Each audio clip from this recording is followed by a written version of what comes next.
नमस्कार, शब्द साची बिंद के समाचार बुलेटिन में आपका स्वागत है। मैं हूं आपके साथ न्याजिया। शुरुआत करते हैं हेडलाइन से। रीवा में अतिक्रमण हटाने के विरोध में ग्रामीणों ने रीवा सीधी मार्ग पर किया चक्का जाम।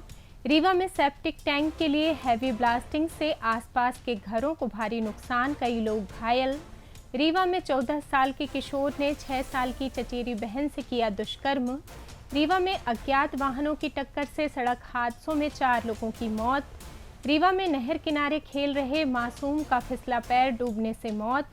रीवा में फेस संस्था द्वारा नगर निगम में CPR कार्यशाला का आयोजन। रीवा में हायर सेकेंडरी जीव विज्ञान परीक्षा शांतिपूर्ण और व्यवस्थित ढंग से संपन्न। मऊगंज में जहरीले कीड़े के काटने से युवक बेहोश, SDMH रीवा रेफर। मऊगंज जिले में राज्यपाल के प्रस्तावित दौरे की तैयारियां जोरों पर। सिंगरौली में बेटे को जमानत नहीं मिलने पर व्यथित होकर टावर पर चढ़ी मां। सीधी में हाईवे पर आया जंगली हाथियों का दल, 1.5 घंटे तक यातायात रहा बंद। मैहर में 2 बाइकों की भिड़ंत में एक युवक की मौत, 2 घायल। और रीवा में झमाझम बारिश, सीधी और सिंगरौली में तूफानी हवाओं के साथ हुई ओलावृष्टि। जादू देखा है, हम दिखाते हैं। आप सोचिए, हम बनाते हैं। अपने घर या ऑफिस को सजाएं मनपसंद डिजाइन के कस्टमाइज वॉलपेपर्स, ब्लाइंड्स, पेंटिंग्स और लेजर कटिंग से बनी आकर्षक चीजों से। आज ही कॉल कीजिए 7611125428, क्योंकि आपकी कल्पनाओं को पंख देना भी जरूरी है।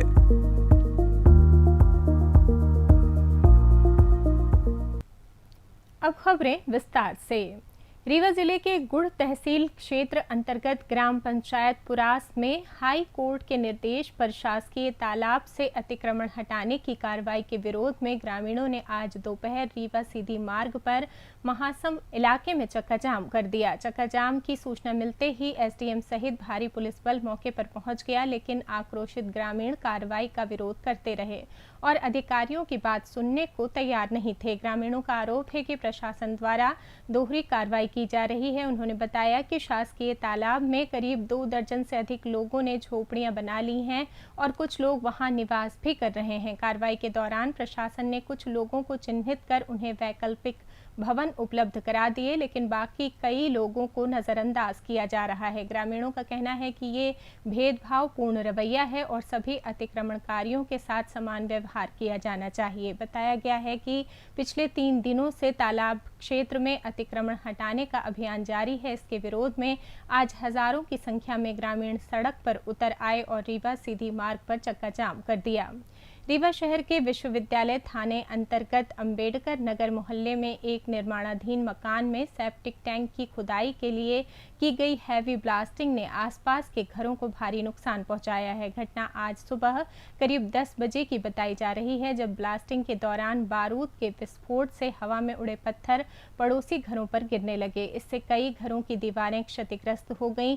एक घर की पूरी दीवार तक गिर गई और छोटे छोटे बच्चों सहित कई लोग घायल हो गए। पीड़ितों के अनुसार ब्लास्टिंग इतनी जोरदार थी कि पत्थर दूर तक उड़कर घरों की छतों और दीवारों पर गिरे, जिससे घरों में काफी नुकसान हुआ। पीड़ित महेंद्र दाहिया ने बताया कि उनका पूरा घर प्रभावित हुआ है, दीवारें फट गई हैं और बच्चों की पीठ तक पर चोटें आई हैं। पीड़ितों का आरोप है कि निर्माण करवा रहे व्यक्ति डॉक्टर विष्णुकांत तिवारी के दामाद पहले से ही पड़ोसियों को गाली देते थे। विरोध करने पर उन्होंने जान से मारने की धमकी भी दी। पीड़ितों ने कहा कि आवासीय क्षेत्र में इतनी हैवी ब्लास्टिंग नियमों के विरुद्ध है, फिर भी बिना अनुमति या सावधानी के बारूद का इस्तेमाल किया गया। घटना के बाद मोहल्ले में अफरा तफरी मच गई। पीड़ित महेंद्र दाहिया ने विश्वविद्यालय थाने में शिकायत दर्ज कराई है, जिसमें आरोपी के खिलाफ कार्रवाई की मांग की गई है। पुलिस ने मामले की जांच शुरू कर दी है। महेंद्र दाहिया, घर गिर गया है मेरा दीवार, ये कैब लगा के करेंगे फोड़ेंगे। हमारे आ जाए 10 बजे ये फौजी आकर ये टैंक बना रहे थे, विष्णुकांत डॉक्टर उनका पहुना यहीं, तो जबरदस्ती कहीं कि अब तुमको जानवर से भी मारेंगे, धमकी दिए हैं। चोट अर्जुन की लगी जी, हमारा पूरा घर गिर गया है, हमारा दीवार गिर गई है। सीट में गिरा, सीट फूटी है, फिर आंगन में जाके गिरा है हमारे यहाँ। पत्थर यहाँ सुरंग बोले थे तो यहाँ हम लोग थे नहीं तो गिर गया है यहाँ खपड़े में नहीं हमारे सीट में तो सीट फूट गई है। रीवा जिले के त्योंथर अनुभाग में एक बेहद संवेदनशील और मानवता को झकझोर देने वाला मामला सामने आया है। यहां 14 वर्षीय किशोर ने मोबाइल में आपत्तिजनक वीडियो देखने के बाद अपनी 6 साल की चचेरी बहन के साथ बलात्कार किया। घटना की जानकारी घर वालों को होने पर वे स्तब्ध रह गए और बच्ची को तत्काल उपचार के लिए उत्तर प्रदेश के अस्पताल ले गए। जानकारी के अनुसार शनिवार की रात किशोर बच्ची को कुरकुरे खिलाने के बहाने दुकान पर घुमाने ले गया। वापस घर लौटने के बाद वो उसे कमरे में ले गया और गलत हरकत करने लगा। दर्द से कराहती बच्ची जोर जोर से रोने लगी, जिसकी आवाज़ सुनकर दूसरे कमरे में मौजूद परिजन दौड़े आए। बच्ची को इस हालत में देखकर परिजनों के होश उड़ गए। बच्ची को तेज ब्लीडिंग हो रही थी, जिसके कारण रात में ही उन्हें उसे यूपी के अस्पताल में भर्ती कराना पड़ा। इलाज के बाद बच्ची की हालत सुधरने पर रविवार को परिजन थाने पहुंचे और पूरी घटना की शिकायत दर्ज कराई। पुलिस ने मामला दर्ज कर लिया है और बच्ची का चिकित्सकीय परीक्षण कराया गया है। उसकी हालत अब खतरे से बाहर बताई जा रही है। मामले की गंभीरता को देखते हुए पुलिस द्वारा जांच जारी है और आवश्यक कानूनी कार्रवाई की जा रही है। रीवा जिले में पिछले कुछ दिनों में लगातार हो रही सड़क दुर्घटनाओं ने 4 लोगों की जान ले ली है। सभी घायल संजय गांधी चिकित्सालय में इलाज के दौरान दम तोड़ गए। पुलिस ने प्रत्येक मामले में अज्ञात वाहन चालकों के खिलाफ मामला दर्ज कर जांच शुरू कर दी है, जिसमें चाकघाट क्षेत्र में रविवार शाम को कोनी खुर्द निवासी 65 वर्षीय सीताराम को एक अज्ञात वाहन ने जोरदार टक्कर मार दी। गंभीर रूप से घायल सीताराम को अस्पताल ले जाया गया, जहां इलाज के दौरान उनकी मौत हो गई। रायपुर करचुलियान में रामनई के पास वैदा थाना क्षेत्र मऊगंज निवासी गणेश भारद्वाज को अज्ञात वाहन ने टक्कर मारी। हादसे में गंभीर चोटिल गणेश की मौके पर या अस्पताल पहुंचने के बाद मौत हो गई। गुड़ थाना क्षेत्र में भैरव मंदिर के पास सोमवार सुबह करीब 12 बजे एक युवक को अज्ञात वाहन ने टक्कर मार दी। गंभीर हालत में संजय गांधी चिकित्सालय में भर्ती कराए गए इस युवक की इलाज के दौरान मौत हो गई। अभी तक उसकी पहचान नहीं हो पाई है। भीठीर में पिछले गुरुवार को हुए एक हादसे में घायल हुई डड़पा निवासी अर्चना पांडे की भी इलाज के दौरान मौत हो गई। पुलिस का कहना है कि सभी मामलों में जांच चल रही है और दोषी वाहन चालकों को जल्द पकड़ने के प्रयास किए जा रहे हैं।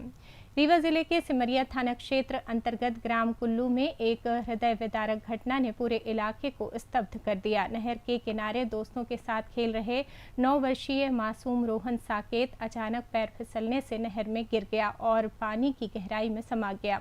जब तक ग्रामीणों ने उसे बाहर निकाला तब तक उसकी मौत हो चुकी थी। मृतक के पिता राकेश साकेत ने बताया कि बीती शाम करीब 4 बजे उनका बेटा रोहन गांव के ही कुछ अन्य बच्चों के साथ नहर किनारे खेल रहा था। इसी दौरान उसका पैर फिसला और वो नहर में जा गिरा। साथ खेल रहे बच्चों ने तुरंत मदद के लिए गुहार लगाई, जिसकी आवाज़ सुनकर आसपास के ग्रामीण मौके पर दौड़े आए। ग्रामीणों ने तत्काल राहत कार्य शुरू किया और रोहन को नहर से बाहर निकालने का प्रयास किया, लेकिन जब तक उसे बाहर निकाला जा सका उसकी सांसें थम चुकी थीं। परिजन उसे लेकर संजय गांधी अस्पताल रीवा पहुंचे, जहां सोमवार को उसका पोस्टमार्टम हुआ। पुलिस ने मामले की जांच शुरू कर दी है।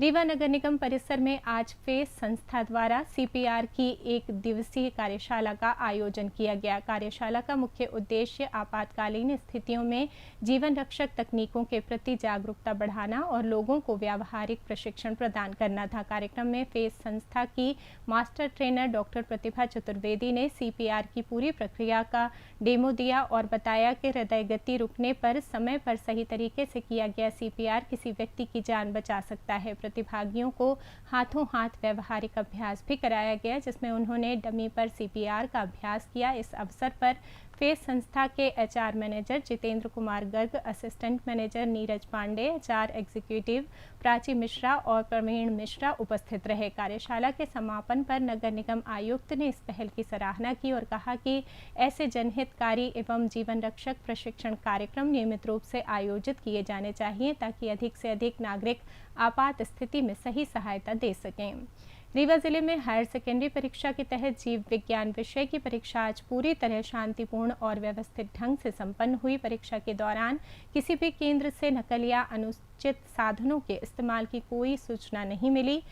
डीईओ रामराज मिश्रा ने स्वयं कई परीक्षा केंद्रों का निरीक्षण किया। उन्होंने कन्या उच्चतर माध्यमिक विद्यालय मनगवां, आदर्श प्रगति अशासकीय उच्चतर माध्यमिक विद्यालय गंगेव और अशासकीय नर्मदा उच्चतर माध्यमिक विद्यालय गंगेव का दौरा किया। निरीक्षण के दौरान सभी केंद्रों पर परीक्षा व्यवस्था संतोषजनक पाई गई। डीईओ के दल क्रमांक 2 के नेतृत्व में सहायक संचालक राजेश मिश्रा ने अशासकीय उमा दत्त उच्चतर माध्यमिक विद्यालय ढेकहा, पीके स्कूल रीवा और सरस्वती उच्चतर माध्यमिक विद्यालय नेहरूनगर का निरीक्षण किया।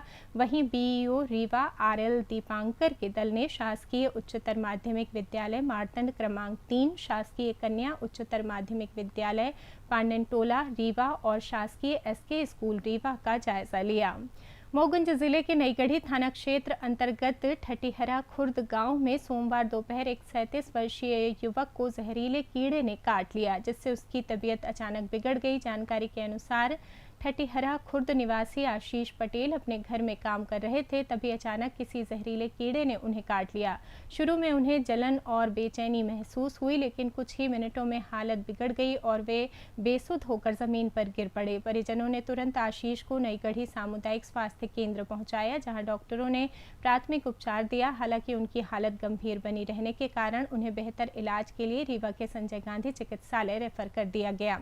लक्षणों को देखते हुए परिवार में सांप के डसने की भी आशंका जताई जा रही है। फिलहाल युवक की स्थिति गंभीर बनी हुई है और संजय गांधी अस्पताल में उनका इलाज जारी है।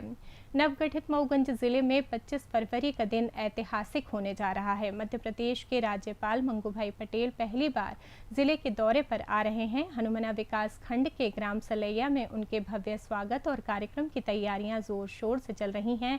राज्यपाल ग्राम सलैया पहुंचकर प्रधानमंत्री आवास योजना के तहत बने मकानों का अवलोकन करेंगे और हितग्राहियों से सीधा जनसंवाद करेंगे। वे स्थानीय ग्रामीणों से मिलकर उनकी समस्याओं और विकास कार्यों पर फीडबैक भी लेंगे। राज्यपाल हेलीकॉप्टर से सीधे सलैया पहुंचेंगे। इसी के लिए गांव में अस्थायी हेलीपैड का निर्माण तेजी से किया जा रहा है, जिसकी जिम्मेदारी पीडब्ल्यूडी विभाग को सौंपी गई है। सीधी जिले के ग्राम बढ़ौरा के निकट राष्ट्रीय राजमार्ग NH39 पर रविवार रात करीब 10 बजे एक बड़ा जंगली हाथियों का दल जंगल से निकलकर मुख्य सड़क पर आ गया। हाथियों के सड़क पार करने के दौरान प्रशासन और वन विभाग ने सुरक्षा के मद्देनजर लगभग 1.5 घंटे तक यातायात पूरी तरह रोक दिया। इससे राजमार्ग के दोनों ओर वाहनों की लंबी कतारें लग गई और अनुमानित 300 से अधिक गाड़ियां जाम में फंस गईं। प्रत्यक्षदर्शियों के अनुसार हाथियों का झुंड सड़क पार कर सीधी की दिशा में आगे बढ़ रहा था। वन विभाग की टीम तुरंत मौके पर पहुंची और NH39 के दोनों ओर करीब 2-2 किलोमीटर तक बैरिकेडिंग लगा दी। राहगीरों और चालकों से सुरक्षित दूरी बनाए रखने की अपील की गई ताकि किसी तरह की कोई दुर्घटना ना हो। चुरहट रेंज के रेंजर नवीन सिंह ने बताया कि जंगली और विशालकाय जानवर होने के कारण अत्यधिक सावधानी बरती गई। उन्होंने कहा, हमारा प्रयास था कि आम जनता को न्यूनतम असुविधा हो, लेकिन सुरक्षा सर्वोच्च प्राथमिकता है। हाथियों का दल सुरक्षित रूप से सड़क पार कर दूसरे छोर की ओर चला गया है और अब मार्ग पूरी तरह खोल दिया गया है। जाम खुलने के बाद यातायात सामान्य हो गया। अधिकारियों ने चालकों से सावधानी पूर्वक वाहन चलाने और जंगली जानवरों की मौजूदगी वाले क्षेत्रों में सतर्क रहने की सलाह दी है।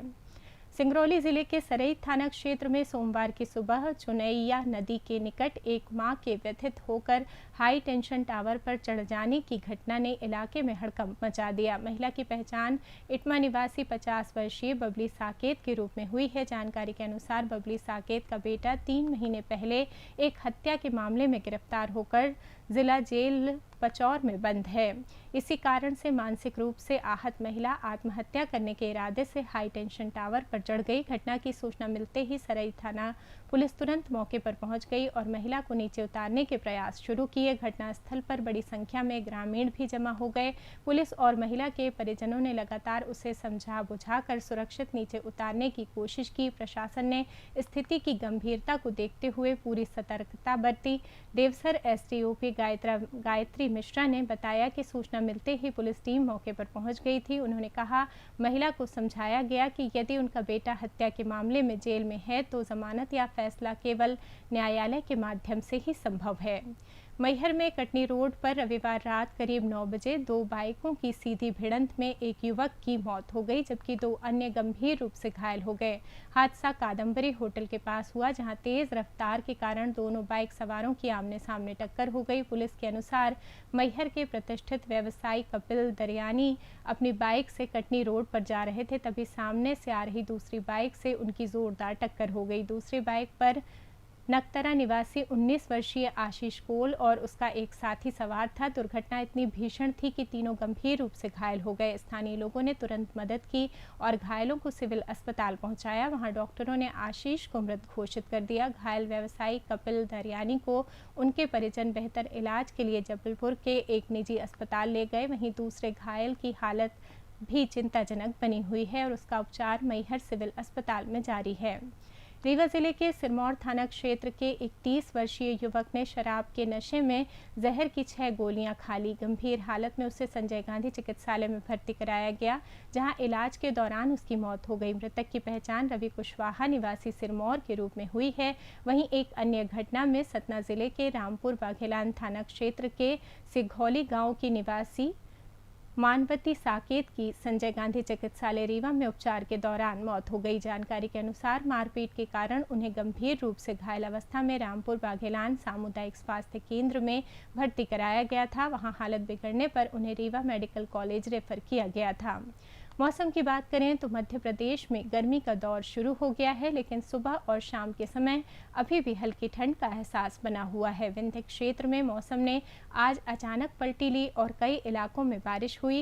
रीवा में आज सुबह से ही आसमान बादलों से ढक गया। दोपहर के समय झमाझम बारिश हुई, जिससे तापमान में गिरावट आई और पूरा इलाका सुहाना हो गया। लोगों को गर्मी से राहत मिली। हालांकि बारिश से किसानों की चिंता बढ़ गई है। स्थानीय किसानों के अनुसार मसूर और सरसों की फसलें पककर तैयार हैं और कटाई का काम तेजी से चल रहा है। अचानक हुई बारिश से खेतों में खड़ी फसलें भीग गईं, जिससे कटाई में देरी और नुकसान की आशंका जताई जा रही है। हालांकि गेहूं की फसल को फायदा होगा। वहीं सीधी जिले के रामपुर, नैकिन, कदवार और आसपास के कई गांवों में भी मौसम ने करवट ली। यहां तेज बारिश के साथ ओलावृष्टि और तूफानी हवाएं चली, जिससे महज 1 घंटे में खेतों में खड़ी फसलों को भारी क्षति पहुंची। जबकि सिंगरौली जिले के सराय क्षेत्र अंतर्गत जोबा, मझौली, पाट सहित आधा दर्जन से अधिक गांवों में भारी ओलावृष्टि दर्ज की गई है। किसानों की महीनों की मेहनत पर पानी फिर गया। मौसम विभाग के अनुसार अगले 24 घंटों में रीवा और आसपास के जिलों में हल्की से मध्यम बारिश की संभावना बनी हुई है। इसके बाद